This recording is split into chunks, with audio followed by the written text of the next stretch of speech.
آج دنیا میں مسلمان ہی واحد وہ قوم ہے اور خوش قسمت قوم ہے کہ جن کے پاس اللہ عز اسمہ کا دیا ہوا دستور حیات ہے، قانون حیات ہے، زندگی گزارنے کے لیے قاعدے، کلیے، قوانین، دستور، طور طریقے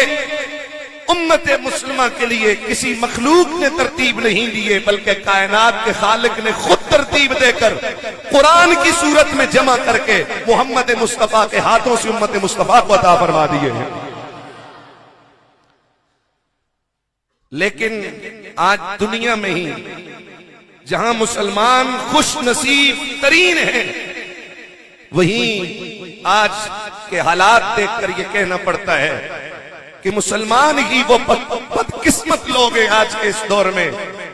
جو اپنے پاس اس جامع ترین دستور حیات جو دستور الہی ہے اس کو رکھنے کے باوجود اس کی خیرات اور برکات اور بے پایہ نعمتوں سے محروم ہیں۔ قرآن مقدس انہیں اس لیے مرحمت ہوا تھا کہ اسے دیکھیں، اسے پڑھیں، اسے سمجھیں اور سمجھ کر اپنے لیے حیات کی راہوں کا متعین اسی کو دیکھ کر کریں، اس کے مطابق عمل کریں، اس سے قوانین لے کر خدا کی زمین پر خدائی قوانین کو بھی لاگو کریں اور اپنے اس جو کائنات ہے وجود کی صورت میں اپنے اس وجود پر بھی انہی قوانین کو لاگو کریں۔ تاریخ کی اوراق شاہد ہیں کہ جب تک امت مسلمہ نے کتاب الہی کو تھامے رکھا، اس کو اپنے دستور حیات بنائے رکھا، اپنے لیے مشعل راہ قرآن کو بنائے رکھا، تو تاریخ گواہ ہے اس کائنات عالم کے سینے پر مسلم امہ کے جوانوں نے حکمرانی کی ہے۔ اسلام کا علم چاہے پہاڑ ہو، میدان ہو یا صحرا ہو، ہر طرف پرچم محمدی کی بہار نظر آ رہی تھی۔ لیکن جب سے امت مسلمہ نے قرآن سے اپنا تعلق اور رشتہ اور ناطہ توڑا ہے، تب سے اب تک امت مسلمہ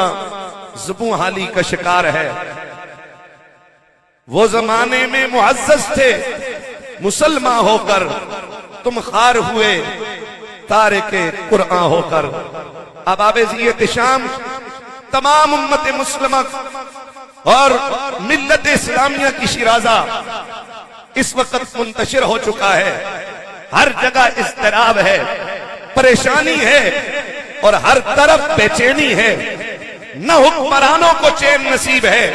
نہ رعایا اپنے حکمرانوں سے خوش ہے۔ مصیبت بالائے مصیبت یہ ہے کہ کوئی علاج دریافت کرنے کو تیار نہیں، اور اگر دریافت ہو جائے تو وہ علاج کروانے اور کرنے کے لیے کوئی تیار نہیں ہے۔ تباہی بربادی کے راستے پر امت مسلمہ گامزن ہو چکی۔ اس راہ کو ہم اپنا بیٹھے نجات کا راستہ سمجھ کر جو تباہی اور جہنم کا راستہ ہے، اور اس راستے کو ترک کر دیا جو راستہ ہدایت کا راستہ ہے، خدا کی رضا کا راستہ ہے، اس کی خوشنودی کا راستہ ہے اور جنت کا راستہ ہے۔ اگرچہ ہر مسلمان 5 وقت کی نماز میں اللہ کے روبرو کھڑے ہو کر دعا تو مانگتا ہے، میں ذرا آپ کے ذوق ایمان کے لیے قرآنی آیت مقدسہ کا آپ کے ذوق ایمان کو دوبالا کرنے کے لیے ذرا اس کی تلاوت کرنا چاہتا ہوں۔ محبت سے بولیے سبحان اللہ۔ اللہ اللہ میرے رب قدیر کا قرآن اعلان کرتا ہے، ہر مسلمان نماز کی ہر رکعت کے اندر، تراویح کی ہر رکعت کے اندر اپنے رب کے روبرو کھڑے ہو کر حالت قیام کے اندر ہر روز کئی مرتبہ اس کی تلاوت کرتا ہے اور اپنے رب سے مناجات کرتا ہے، اور مناجات کرتے ہوئے کہتا ہے اہدنا الصراط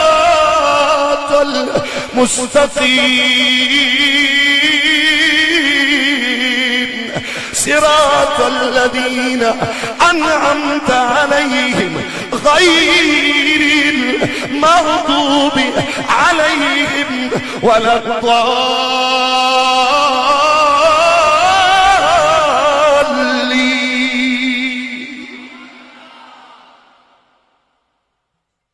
ہر مسلمان اللہ کے روبرو کھڑے ہو کر کہتے ہیں یا اللہ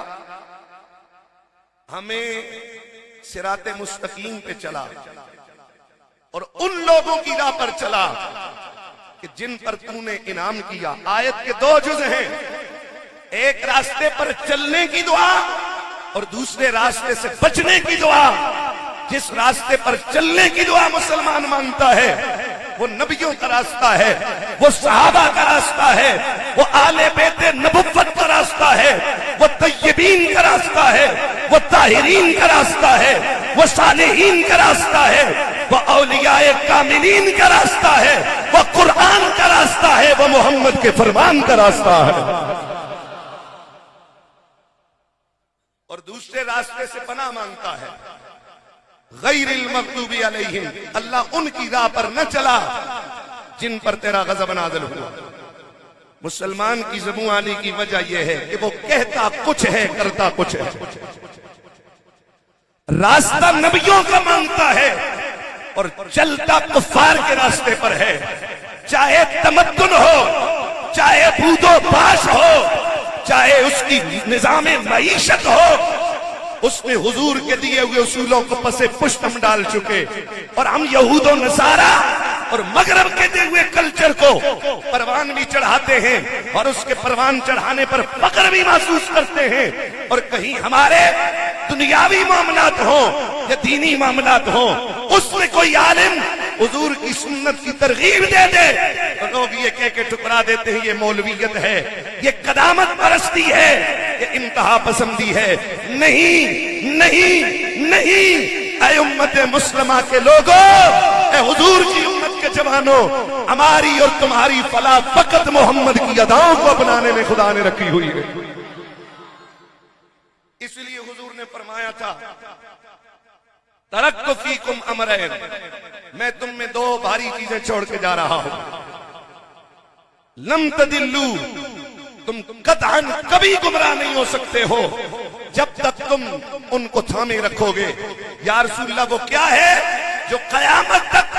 امت کی ہدایت کی ضامن ہے، امت کی فلاح و بہبود کی ضامن ہے؟ وہ چیزیں وہ کیا ہیں؟ فرمایا ایک رب کا قرآن چھوڑ کے جا رہا ہوں، دوسرا محمد مصطفیٰ کا فرمان چھوڑ کے جا رہا ہوں۔ آج زبوں علی کی وجہ یہ ہے کہ ہم نے قرآن عظیم کو بھی اللہ نہ کرے پسے پشت ڈال دیا ہے، اور حضور کے فرامین سے بھی ہم رہنمائی لینے کے لیے تیار نہیں ہیں۔